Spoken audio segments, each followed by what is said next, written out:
Very interesting question to be asking me, why we might feel shame. Because we actually formed our personalities by age 5, they say, in the research and personality development in our field.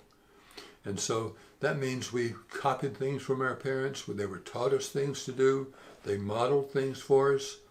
They might have been very loving towards us. On the other hand, they might have shamed me for being a bad boy. I didn't do it just right, or I didn't do it the way they would do it, and they criticize me or judge me. I feel rejected by it. Well, if that should have happened, or if that happens maybe it's from other kids in the neighborhood who follow what their parents taught them or model for them, and they play it out, and they would shame me for saying this or doing that or feeling this way. So it just means that I have some programming that makes me more sensitive to something, a shame, and it's more likely to occur to me in a painful way.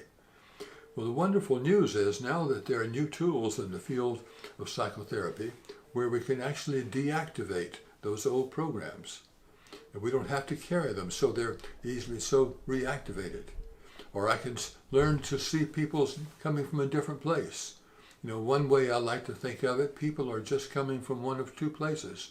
They're either being loving or they're desperately appealing for love.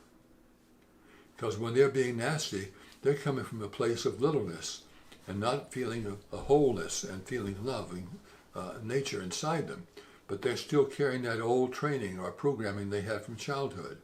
So if I can see them doing that, that keeps me from having to take it personally. That it's really something they're doing against me. They're just playing out what was programmed in. So I don't have to feel shame. I don't have to feel like I'm being done to. I can just see it in a different way. Because now we know in quantum physics, there's no such thing as a purely objective reality, they say. Because we've given our interpretation and our meaning to everything we see. So if I can recognize that, recognize it, but it means to recognize it, think about it differently. If I can do that differently and see how did I come to interpret things as shameful, and I can use one of these new tools to let that go, then I'm less likely to feel shamed. And I can just feel some kind of compassion for the person who's shaming me, that they just got such deep feelings of littleness inside themselves they've not dealt with, they don't know how to deal with it. So I send them compassionate, healing thoughts. So these are all things that we can do so differently rather than feeling like we're at the effect of what somebody else has done, or what they've done or not done, or given to me or not given to me, or what they said to me or not said to me. That I'm not the victim of the world I see, because I still have the power of creation myself.